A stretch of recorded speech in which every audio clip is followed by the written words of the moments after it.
Hey guys, Dr. Justin Marcagiani here. Really excited today to do a video on the topic of the top 5 ways to boost your mitochondrial function and improve energy. We're going to dive into the topic.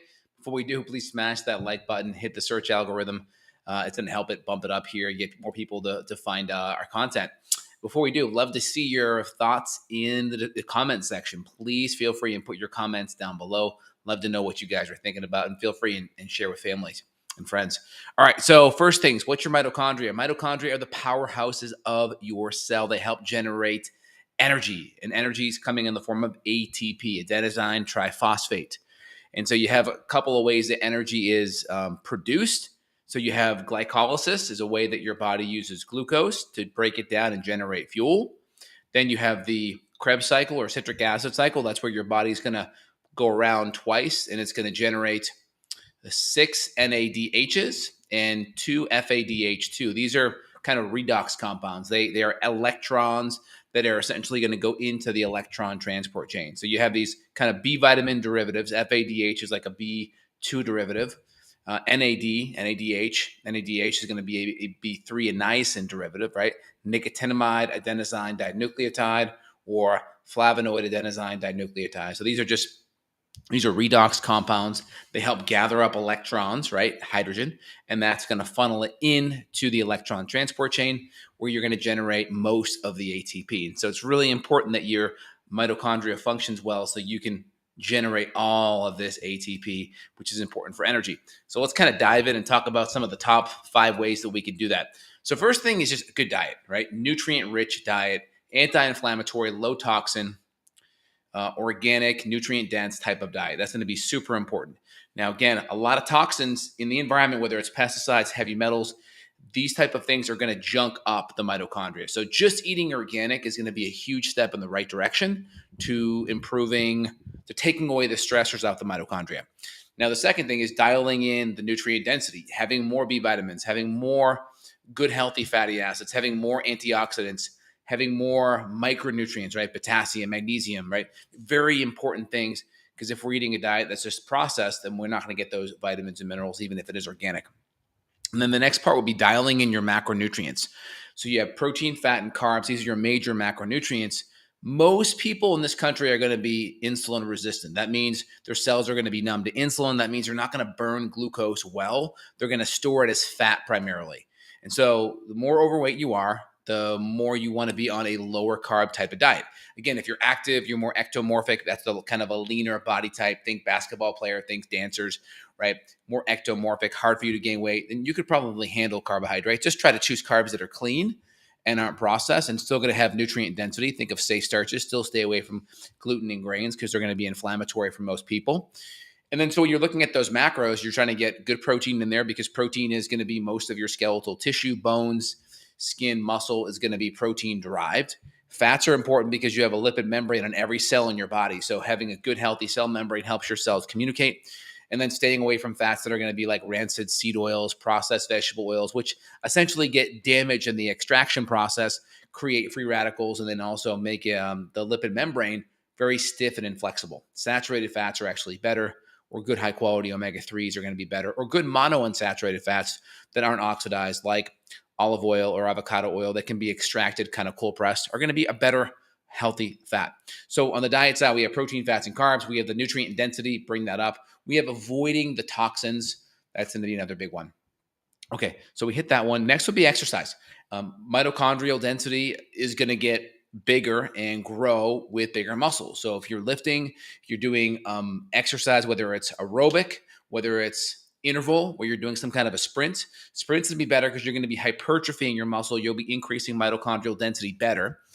And lifting, anything like that's going to improve the muscle mass, which is going to thus improve mitochondrial density. Just getting more muscle, being more fit is going to stimulate more mitochondria. So that's really important out of the gates as well. And again, the more you have anti-inflammatory support in the body, the more your body's going to want to put on muscle. The more inflamed you are, your body will actually break down muscle in that catabolic response. Cortisol will break down that muscle and you'll become more flabby. So you want to have good anti-inflammatory kind of environment with your diet and lifestyle, and then good exercise is going to help put on that muscle.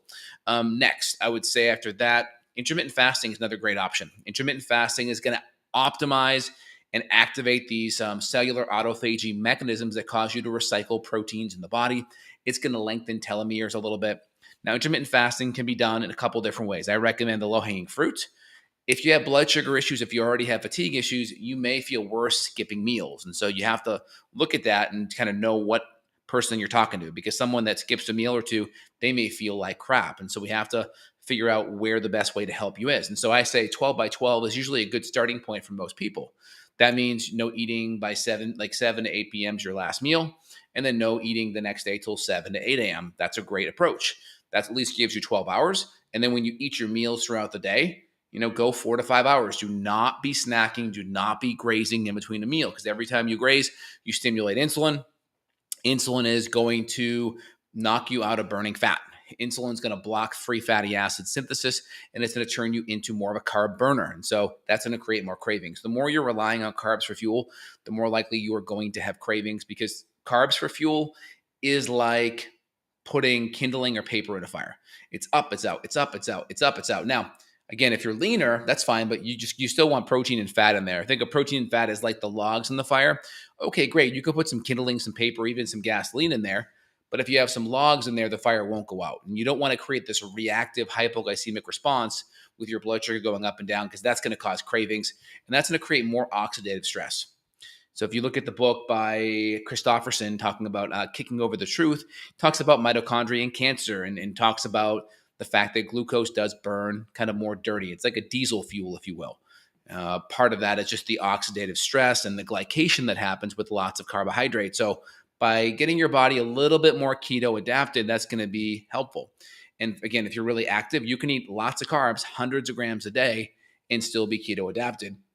If you're less active, though, you want to keep, and you're overweight, you want to keep those carbs lower, so you can know if you are keto, so you can ensure that you're going to be spitting out ketones. Now, you can test that. I have a Keto Mojo. This is one of the best blood sugar meters out there. I think I have a link in it for the description if you want to see it and access it on Amazon.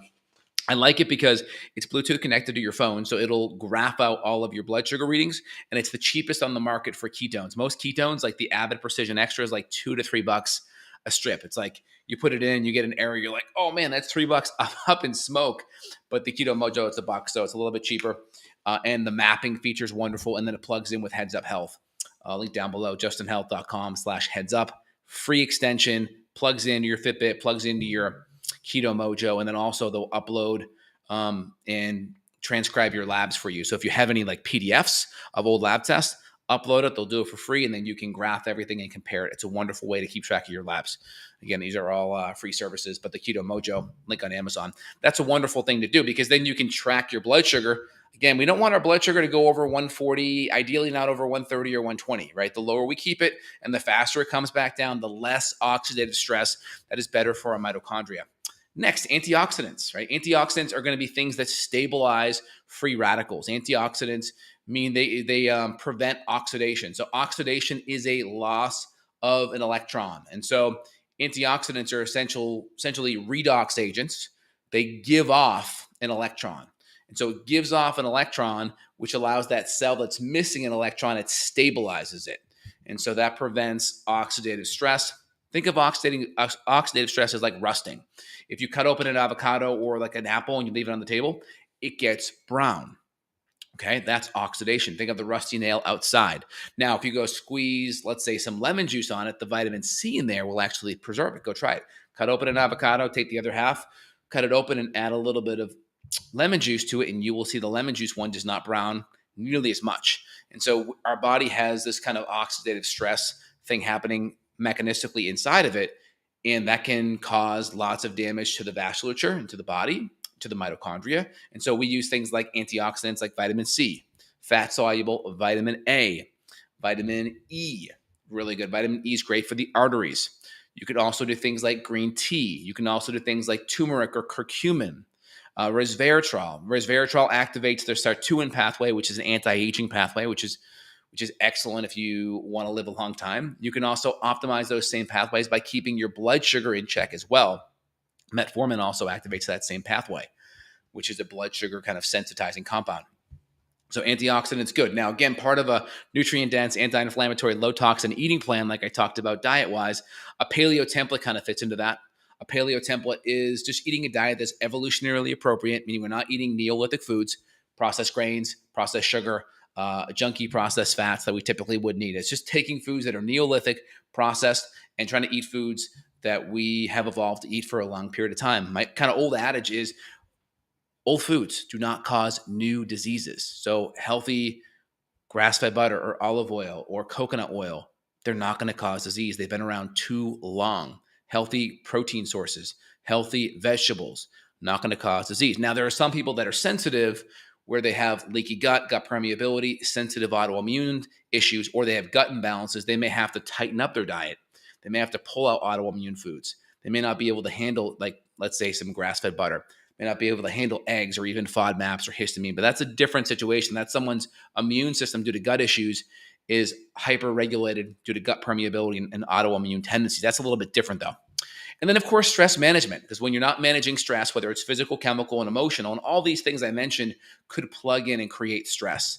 When I say stress, your body fails to be able to adapt to it, whatever that thing is, and it's producing cortisol or adrenaline to help your body manage it.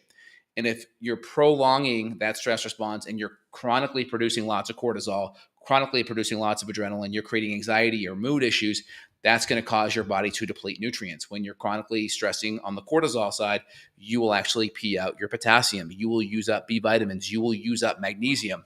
If you're a female, you will deplete your progesterone. You will lower your dopamine. You will turn it into adrenaline. Chronically depleted dopamine will increase prolactin. Increased prolactin will throw off a woman's cycle. Chronic stress and cortisol can actually increase your blood sugar. That can increase aromatase in guys and cause more estrogen. In women, it can create testosterone imbalances, increase androgens, and that can cause PCOS and infertility, and then hair on the jawline for a female. So not good, right? So you want to look at stress. Now, a couple ways you can do it. You can just look at how you feel throughout the day. Are you anxious? Do you get jittery? Next thing is you can run an adrenal test. You can run a cortisol rhythm and see how your cortisol fluctuates throughout the entire day. Typically higher in the morning and lower throughout the day. You can run an organic acid test and look at vanillin-mandolate, homovanillate, look at your dopamine and then your adrenaline organic acid. That gives you a big window. You can look at your B vitamins. This gives us a really good tangible window into stress. Now, things you can do to manage that, you can do meditation, you can do EFT tapping, you can do visualization, just breathing through the nose and activating the parasympathetic nervous system. You can supplement adaptogens like ashwagandha. You can use amino acids. You can use B vitamins, magnesium, Epsom salt foot bath. You can do cold showers, red light. There's lots of different things. I always recommend starting with foundation of diet, lifestyle, supplements, and then kind of going up through the individual biohacks after that. There's a lot of individual things you can do. All right, guys, I'm going to answer some questions here in a little bit. So if you want to continue to chime in with some questions, I will be here. And I guess if you want to dive in a little bit deeper, I see patients functional medicine-wise all over the world. If you want to dive in, my links and coordinates will be below. I got a book coming out, The Thyroid Reboot, really soon, so keep an eye out for that. And if you want to reach out, dive in and go under the hood and get to the root of what's happening, links down below. All right, let me dive into some questions for y'all. Okay. I'll try to keep it. If the question is not pertinent, I may skip it. Is it true that vitamin D depletes magnesium? So vitamin D is going to impact calcium absorption, and there is a natural calcium-magnesium ratio. And so I would think if you would upregulate calcium and you're increasing calcium, they're probably worried about that ratio. I'm not too worried about it unless you're just supplementing lots of calcium, because if you look at the top foods for calcium, we go to like myfooddata.com, you're going to find that a lot of I try to bring the receipts here, guys. I'm going to bring the receipts. When you look at the top foods for calcium, you're going to see a lot of them overlap. Obviously, there's some dairy products that may not be the case, but you go to food lists, let's go to calcium, high calcium foods, right? Tofu, and again, this is a kind of fake news right here. Why this is fake news is because it's not factoring in the anti-nutrients, the trypsin inhibitors. So a lot of times these foods that like they say they're high, they're really not, because you're not absorbing them because of the anti-nutrients and the things that are blocking protein digestion. So not really as much here. Skim milk, again, you have the casein, but you do have calcium in milk, right? You do. But again, much better off doing raw milk because of the enzymes. Same though, yogurt, Parmesan, same thing. Now spinach, leafy greens, peas, okra, so leafy greens, trout, fish, squash, clams, right? So your seafood. And then if we go to magnesium, you're going to see a little bit of an overlap. It's going to be leafy greens. It's going to be fish. It's going to be similar things here. Go to magnesium. You got to factor in the anti-nutrients. So gluten, grains, nuts, seeds, the anti-nutrients are going to impact the absorption. So just because it's there, you may not absorb it. Okay. So again, spinach, leafy greens, pumpkin seeds, lima beans, tuna, brown rice, almonds, dark chocolate. Okay, avocado. So yogurt, you can see there's a pretty big overlap between the top 5 or 10. Okay, I feel fatigued being on a keto diet for 1 month. So the first thing is, oh, hey Shante, how you doing? Hope you're doing well. So the first thing is with keto is there is the natural keto flu where your body is adapting to being lower carbohydrate. So knowing about your situation, Shante, it's normal to be tired the first month. So the big thing is you have to know that it could take about a month or so to adapt. That's the first thing. The second thing is make sure you're taking B vitamins, extra electrolytes, potassium, those kind of things. And you may do good with a little bit of carb backloading. So at the end of the day, adding a little bit of starch, squash, sweet potato, play around with a little bit of carb backloading at the end of the day, or a little bit of cyclical ketogenic, meaning like every 2 days or 3 days, you add a little bit of safe starch in there. Play around with that, okay? First thing is make sure you're actually eating enough. Make sure the calories are enough, because the problem with the ketogenic diet sometimes is it's so satiating, people actually eat too little. And so make sure your calories are adequate. Second, make sure you're getting good B vitamins on top of it, supplement-wise. Again, CoQ10, like my Mito Synergy is going to have a lot of CoQ10 in there. I would say make sure your electrolytes are good. And then if you're doing carbohydrates, make sure they're primarily like leafy greens, non-starchy vegetables, maybe a handful of low sugar berries. Those kind of things are going to be fine. Take a look at that. Make sure those things are dialed in. And then then you can test your blood sugar. Get like a Keto Mojo, like I mentioned. Make sure your blood sugar is looking good. If it's bottoming out low, you may want to add in a little bit of safe starch as well. Question, will red light therapy help with more energy? I mean, definitely can, right? You are going to charge up your cells energetically, right? You're going to get that good 600 to 700 nanometer frequency will energize your mitochondria. So getting some red light or just getting that first couple hours of the day, that 8 to 9 o'clock, just get 15 minutes of nice sunlight on your skin. That will also charge you up too. So that's a good option as well. Yeah, excellent. Thanks, Shante.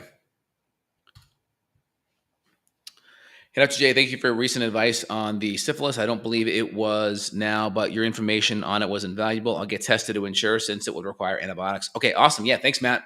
Yeah, we talked about just kind of sexually transmitted conditions. Always get that tested. That's one of those things that I would always recommend going after antibiotics on, like a penicillium. I did see studies, though, from the 1800s where they did used to use silver on syphilis. They also used to use mercury. Obviously, mercury's neurotoxic, so not good, but silver's better. But that's something that I would probably recommend antibiotics on, just because that can go into your brain and create some neurological issues.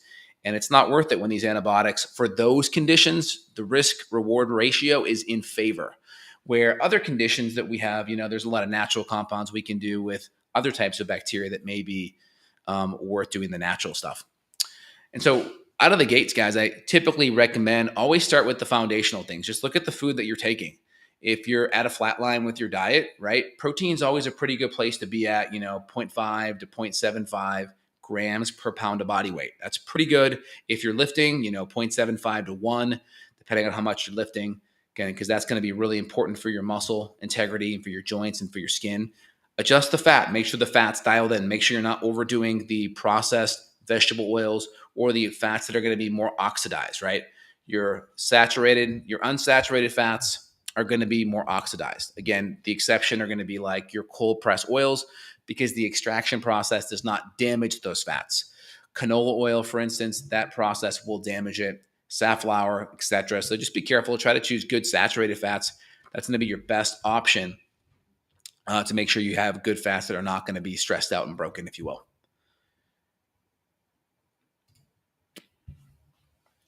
Are you still doing the Dopa Replete L-Dopa? It's very energizing, but I find I must cycle it. Yeah, so Dopa Replete Plus is going to be like my Macronutrients. That's L-Dopa. That's going to be more powerful. Dopa Replete is just going to be tyrosine. Tyrosine is excellent when you're stressed. Your body will take dopamine and will bring it downstream to adrenaline. And so when you're chronically stressed, you will have that lower dopamine. That's going to impact like focus, energy, feeling love, that kind of thing. You need dopamine to have that kind of I love you connection. So tyrosine is wonderful. B vitamins, B6 especially, is a rate limiting cofactor that helps with that conversion. So really good on that. Good points. What to take after antibiotics. So if you take antibiotics, I mean, you definitely want a broad spectrum Bifidobacter lactobacillus probiotic just to prevent rebound overgrowth. So think of rebound overgrowth as you go out in your yard, right? And you just strip every living thing there, right? Let's say you spray it with a whole bunch of pesticides, right? And it's just dirt. Well, guess what? If you don't grow grass back there, weeds grow automatically. It's very rare to find just dirt and it's perfectly clean and having no weeds. Weeds grow automatically. So you want to fill up as much space with good, healthy seeds, good, healthy bacteria to prevent that rebound overgrowth. And doctors are actually really keen on that. I see a lot of my female patients that, let's say they had an antibiotic for some reason. Let's say they weren't seeing me, but then I see them come in, they have a UTI or a yeast issue. They're given an antibiotic for this UTI, and the doctor's also putting them on diflucane at the same time. It's like, well, okay, we could probably do some natural things, but doctors are starting to understand that there's this rebound overgrowth that can happen, especially with fungus. And so we got to be on top of that with good probiotics, especially Bifidobacter lactobacillus, and then even Saccharomyces boulardii, which is a beneficial yeast, which can really help prevent that rebound overgrowth. It also improves IgA levels, which is really important for your immune function. So hope that makes sense. All right, guys. So in general, mitochondria, move, get your food dialed in. Make sure you're eating enough calories. Proteins and fats are going to be essential. Dial in your carbohydrate based on kind of your body type, how you feel. So easiest thing is if you're like where you're at weight-wise, you can go a little more carbs. If you're trying to be a little bit more careful with your weight, you can go a little bit more lower carbs. So I just tell patients, imagine all your carbs are on one plate. A good rule of thumb is like half vegetables, half fruit and starch. And then if you start to want to lose weight, you can start to go 75% vegetables, 25% fruit and starch. If you're really overweight, then you can try to go 80 to 90% vegetables, 10, 20% fruit and starch, right? And so you just adjust that pie. And I just tell patients, forget the proteins and fats, just visualize that plate and just adjust what percent you should be at based on how you feel and based on kind of where you're at with your weight. If you're happy with your weight, a little more carbs. If you're not happy, a little more non-starchy carbs, less starchy. Hope that helps, guys. All right, links down below, y'all. Have an awesome weekend. Talk to you guys soon. Take care.